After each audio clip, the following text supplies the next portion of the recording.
السلام عليكم ورحمة الله وبركاته. أهلا وسهلا بيكم في قناة موزي وموري كروشيه. إن شاء الله في حلقة النهاردة هنشتغل مع بعض شنطة جميلة جدا بطريقة سهلة وبسيطة. إن شاء الله تنفذوها معايا بكل سهولة.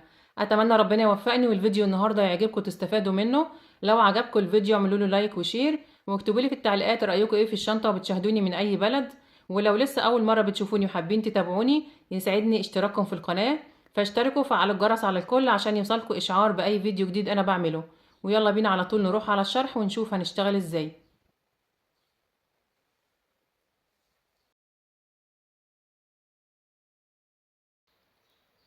انا هشتغل بخيط مكرمية مصري متوسط السمك، سمك 3 ملي. هشتغله بإبرة رقم 5 مليمتر. تقدروا تشتغلوا بأي نوع خيط يكون مناسب مع الإبرة المناسبة ليه، وتشتغلوا بنفس الطريقة اللي انا هشتغل بيها معاكم النهاردة. وتقدروا كمان تتحكموا في المقاسات، تكبروا او تصغروا حسب المقاسات اللي انتوا عايزينها. هبدأ بسم الله. هبدأ باللون الأخضر.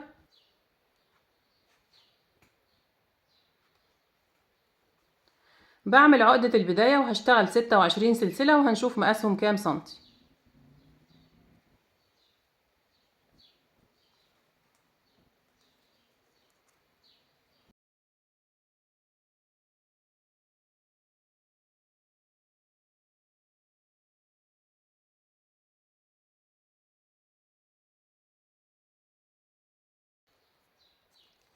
ال26 سلسلة مقاسهم 22 سنتي بالظبط.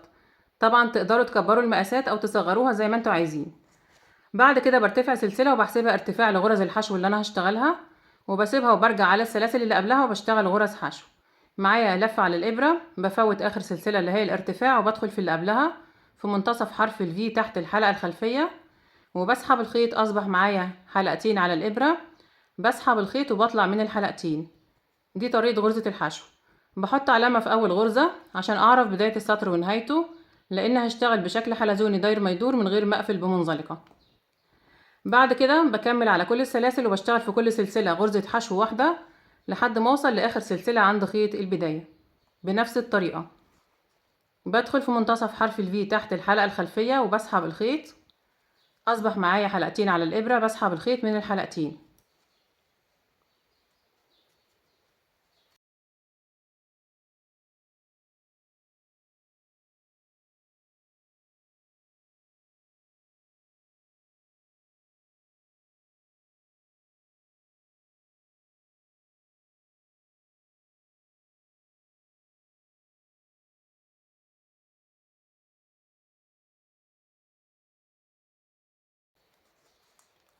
وصلت آخر سلسلة عند خيط البداية هشتغل فيها 3 غرز حشو مع بعض. بدخل تحت الحلقة الخلفية وبعدي طرف الخيط كده وبشتغل على طرفين من الخيط. 1 2 3. بعد كده بسحب طرف الخيط بتاع البداية عشان اقفل الغرزة كويس، وبلف الشغل وبرجع على الجنب التاني من سلسلة البداية وبشتغل قصاد كل غرزة غرزة واحدة لحد ما اوصل عند اول غرزة حشو انا بدأت بيها وحطيت فيها العلامة. بشتغل تحت طرف واحد بس من سلسلة البداية اللي هو الطرف الامامي اللي انا سبته تحت فتلة واحدة.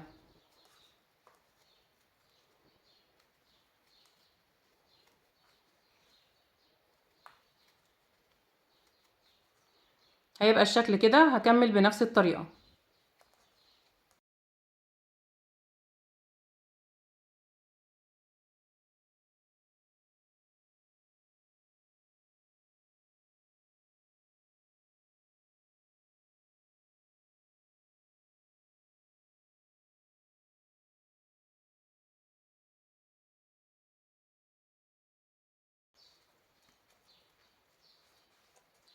وصلت اخر السطر الاول عند اول غرزة حشو انا بدأت بيها وحطيت فيها العلامة. هشتغل معاها في نفس المكان غرزتين حشو عشان اكملهم 3. بدخل في نفس مكان الغرزة الاولى تحت حلقتين من الخيط وبشتغل غرزتين حشو. 1 2. كده انا اشتغلت السطر الاول من الشنطة، اشتغلت 54 غرزة حشو. اشتغلت 3 في السلسلة الاخيرة هنا، و3 في اول سلسلة اللي انا بدأت منها اول غرزة اللي انا حطيت فيها العلامة، ورجعت اشتغلت معاها كمان غرزتين. اصبح العدد 3 هنا و3 هنا، وعندي 24 غرزة في الجنب الاول وقصادهم 24 غرزة في الجنب التاني. يبقى العدد كله 54 غرزة حشو. قبل ما اكمل شغل في الشنطة هنضف الجزء ده كده من الخيط، خيط البداية.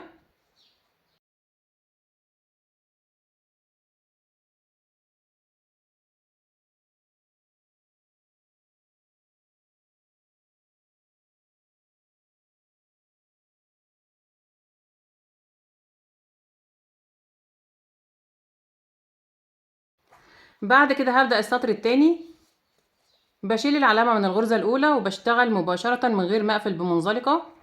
بدخل في أول غرزة تحت الحلقتين تحت حرف الفي في الغرزة كلها، وبسحب الخيط وبشتغل أول غرزة حشو في السطر التاني. الشغل كله هيكون تحت الحلقتين، وبكمل بنفس الطريقة على كل غرزة بشتغل غرزة واحدة لحد ما أوصل لآخر السطر.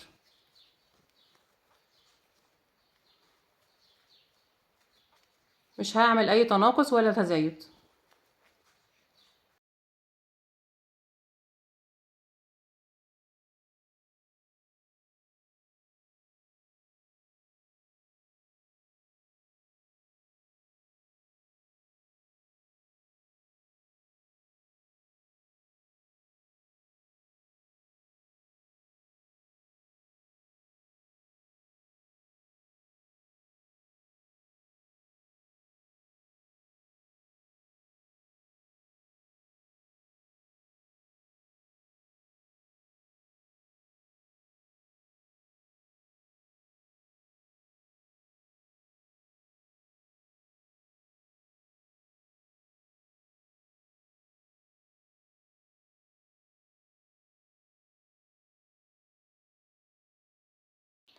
كده انا خلصت السطر التاني واشتغلت 54 غرزة، نفس العدد اللي كان معايا في السطر الاول لان اشتغلت من غير تزايد.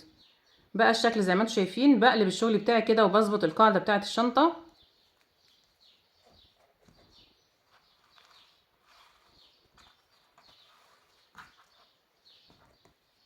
وهبدأ السطر التالت مباشرة. بشيل العلامة من اول غرزة وبدخل في اول غرزة تحت الحلقتين وبسحب الخيط وبشتغل اول غرزة في السطر التالت. بحط العلامة مكانها في اول غرزة وبكرر بنفس الطريقة. بشتغل في كل غرزة غرزة واحدة تحت الحلقتين،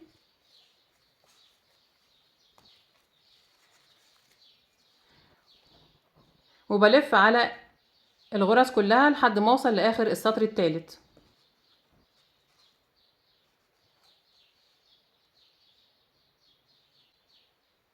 وصلت اخر السطر التالت واشتغلت اخر غرزة. بقى الشكل زي ما انتم شايفين. القاعدة بدأت تبان معايا كده. انا اشتغلت 3 سطور باللون الاخضر. هبدأ ابدل الالوان وهشتغل باللون الابيض. نخلي بالنا من طريقة تبديل الخيوط. بجيب اللون الابيض وبسيب في البداية مسافة عرض الشغل اللي انا اشتغلته كده، وبروح على اخر غرزة انا اشتغلتها وبسحب الخيط الاخضر وبسيب حلقتين على الابرة. دي اخر غرزة انا اشتغلتها. بسحب اللون الابيض من الحلقتين وبقفل بيه غرزة الحشو الاخيرة، وبسحب اطراف الخيط كده عشان اظبط الغرزة، وبشيل العلامة من الغرزة الاولى وهبدأ اشتغل السطر الجديد باللون الابيض، السطر الرابع. بسيب طرف الخيط الاخضر ده كده وباخد طرف الخيط الابيض على الجنب الاول وبشتغل عليه غرز الحشو، وبعد كده بقص الخيط الاخضر وبسيب برضو مسافة عرض الشغل اللي انا اشتغلته، وهشتغل عليه الجنب التاني. يبقى انا كده هبدأ اشتغل باللون الابيض الاول. ده طرف الخيط الاخضر هشتغل عليه في الجنب التاني وانا بلف كده بالشغل بتاعي، وده طرف الخيط الابيض هاخده معايا وانا بشتغل الجنب الاول، وبدخل على طول هنا في اول غرزة تحت الحلقتين ومعايا طرف الخيط الابيض بتاع البداية وبشتغل غرز حشو. بسحب طرف الخيط عشان اظبط الغرزة بتاعتي، الخيط الابيض والخيط الاخضر، وبعد كده بشتغل على كل غرزة غرزة.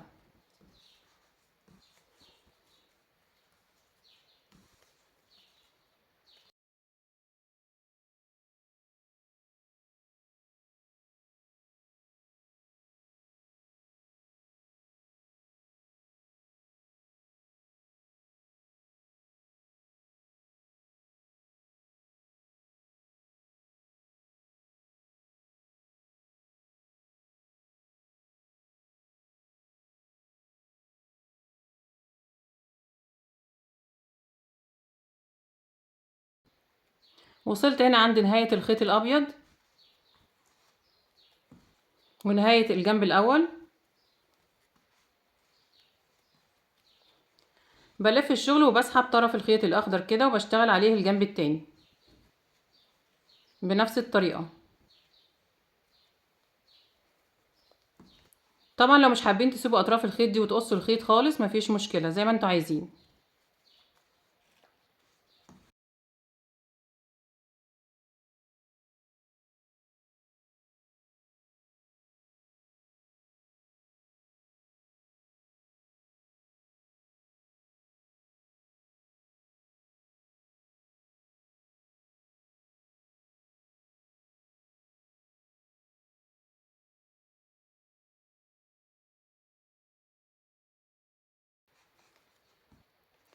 وصلت هنا اخر السطر الرابع اللي هو باللون الابيض. هبدأ ابدل اللون التالت اللي هو اللون الاحمر. بدخل في الغرزة الاخيرة وبسحب الخيط الابيض، اصبح معايا حلقتين على الابرة. بجيب الخيط الاحمر وبسيب برضو مسافة الخيط اللي انا بسيبها عرض الشغل بتاعي، وبسحب الخيط الاحمر من الحلقتين وبقفل بيه غرزة الحشو الاخيرة اللي هي باللون الابيض. وهبدأ اقص اللون الابيض وبرضو بسيب نفس المسافة،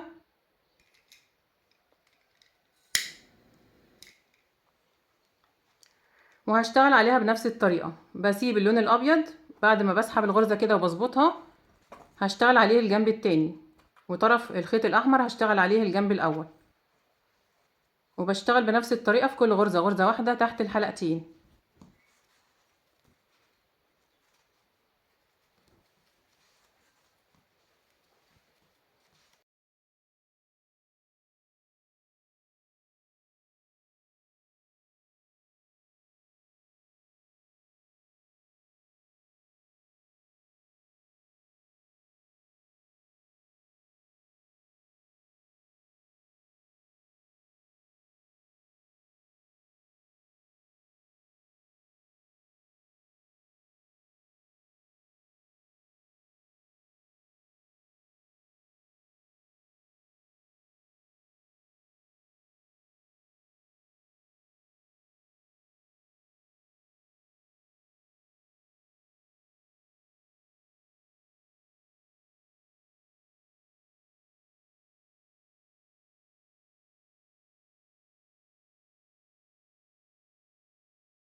كده انا وصلت اخر السطر الخامس.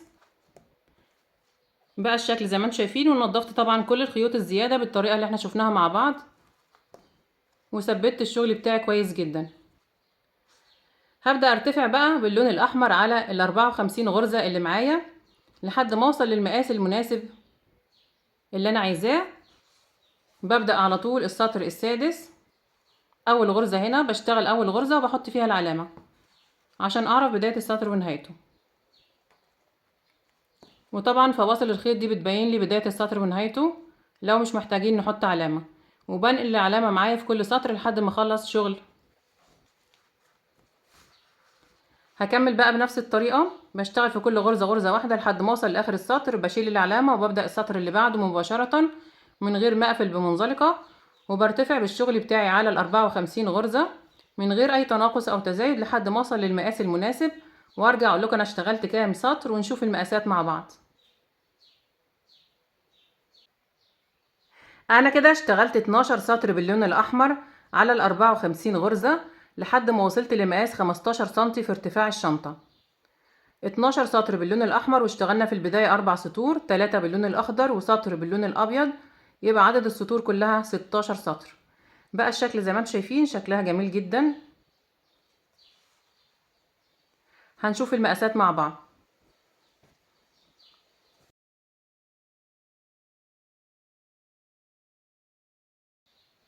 مقاس الارتفاع 15 سنتي بالظبط، طبعا تقدروا تزودوا او تقللوا زي ما انتوا عايزين.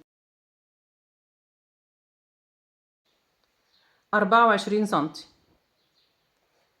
بعد كده هشتغل سطر من غرز المنزلقة على الفتحة بتاعة الشنطة كلها. عشان اثبت الفتحة اكتر بشيل العلامة من اول غرزة وبدخل في الغرزة الاولى تحت الحلقتين وبسحب الخيط، وبعد كده بسحبه من الحلقة اللي على الابرة. دي طريقة غرزة المنزلقة. بكرر على كل الغرز، بدخل تحت الحلقتين وبسحب الخيط وبسحبه من الحلقة اللي على الابرة.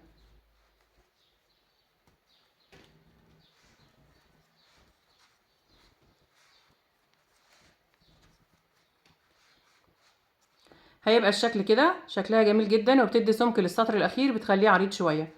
هكمل بنفس الطريقة غرز منزلقة على كل الغرز لحد ما اوصل لاخر السطر.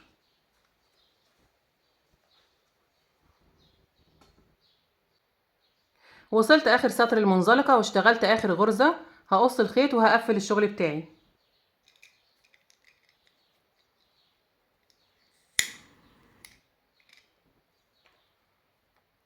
بعد ما قصيت الخيط بسحبه من اخر غرزة منزلقة من منتصف حرف الفي وبلضمه في ابرة التنظيف.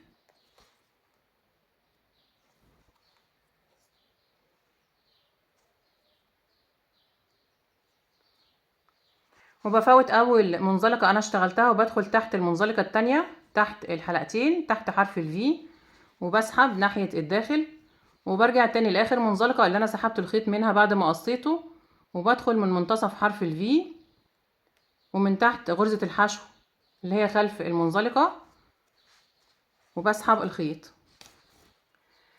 كده انا قفلت الشغل بتاعي، وصلت الغرز كلها ببعضها وعملت سلسلة حلت محل المنزلقة الاولى اللي انا فوتها تحت، كأن مفيش قفلات في الشغل بتاعي خالص. بعد كده بظبط الجزء ده كده بالفتلة اللي معايا عشان ما يبقاش عندي جزء عالي وجزء واطي. بدخل كده من تحت الغرز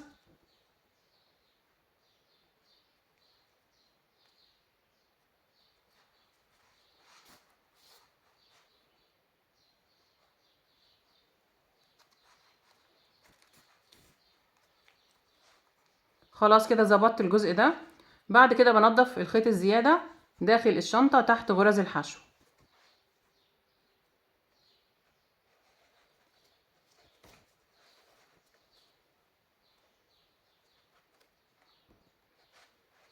بمشي كده بالخيط تحت الغرز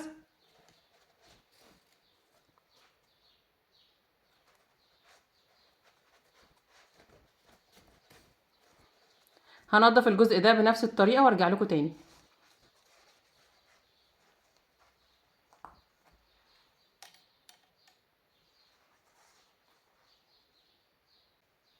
خلاص كده نضفت الخيط الزيادة بإبرة التنظيف تحت الغرز واشتغلت ايد الشنطة بغرزة حبل الليسير روماني، شكلها جميل جدا زي ما انتوا شايفين وطريقتها كمان سهلة جدا. وسبت طرفين من الخيط حوالي 30 سنتي في كل جنب عشان الخياطة. لو عايزين تعرفوا طريقة عمل ايد الشنطة هسيب لكم الرابط في الوصف تحت الفيديو ده، ولو بصيتوا قدامكم على الشاشة دلوقتي في علامة الاي هتلاقوا مكتوب طريقة عمل ايد الشنطة، هتضغطوا عليها هدخلكم على طول على الفيديو. هبدأ اشبك الايد في الشنطة بإبرة التنظيف، بعد الغرز بتاعتي وبظبط الشنطة كده وبشبك من هنا ومن هنا.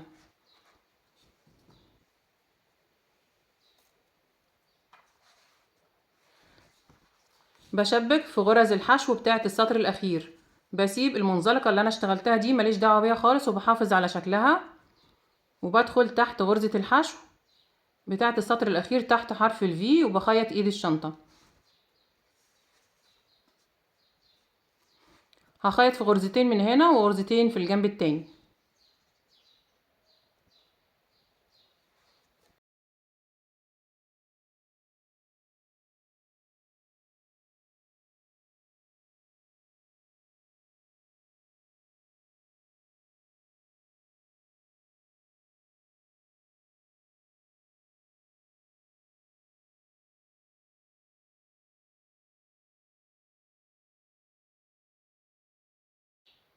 انا كده ثبت ايد الشنطة كويس جدا. بعد كده بجيب الخيط الاسود وابرة التنظيف، وهبدأ اشتغل الاجزاء السوداء اللي هي البذور بتاعة البطيخ. طبعا لو حابين تسيبوها كده سادة شكلها حلو جدا برضو، ولو حابين تضيفوا اللون الاسود زي انا ما هعمل كده، بجيب خيط مكرمية اسود وابرة التنظيف، وهبدأ اوزع كده على اجزاء الشنطة بالطريقة دي كده. بدخل من هنا، بدخل من غرزة، بطلع من غرزة وبدخل من الغرزة التانية، وبعمل حاجات بسيطة كده باللون الاسود. تقدروا تعملوا الشكل ده، وطبعا بقص الخيط في كل واحدة، وتقدروا تعملوا زي حرف الاكس كده، بتدخلوا تطلعوا من غرزة حرف الاكس في 4 غرز تحت بعض.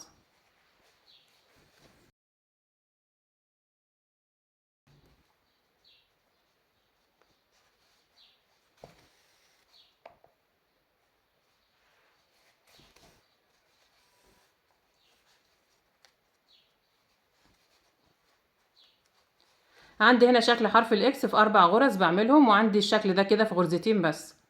في كل واحدة بقص الخيط وبلسعه بالولاعة، وبنضف الخيوط اللي جوه. هكمل بقى بنفس الطريقة كده، وهشتغل على الشنطة كلها ونرجع نركب السوستة مع بعض. انا كده عملت جنب واحد بس من الشنطة، بقى الشكل زي ما انتوا شايفين شكلها جميل جدا. تقدروا تعملوا الشنطة كلها زي ما انتوا عايزين، والافضل من ده كله والانضف كمان ان احنا نستخدم الخرز الاسود ونشبكه في الشنطة من الخارج عشان بواقي الخيوط اللي بتبقى جوه الشنطة. ولو استخدمتوا الخيط الاسود زي انا ما استخدمته كده، لازم تعملوا بطانة للشنطة عشان الخيوط اللي جوه ما تبانش، ويبقى شكل الشنطة انضف واقيم. بعد كده هخيط السوستة.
بكده نكون خلصنا حلقة النهاردة. اتمنى يا رب يكون الفيديو عجبكم، تكونوا استفدتوا منه. لو عجبكم الفيديو اعملوا له لايك وشير، واكتبوا لي رأيكم في التعليقات، واكتبوا لي كمان بتشاهدوني من اي بلد. ولو لسه ما اشتركتوش في القناة اشتركوا وفعلوا الجرس على الكل عشان يوصلكوا اشعار باي فيديو جديد انا بعمله. وان شاء الله نتقابل في فيديو جديد، وشكرا ليكم والسلام عليكم ورحمة الله وبركاته.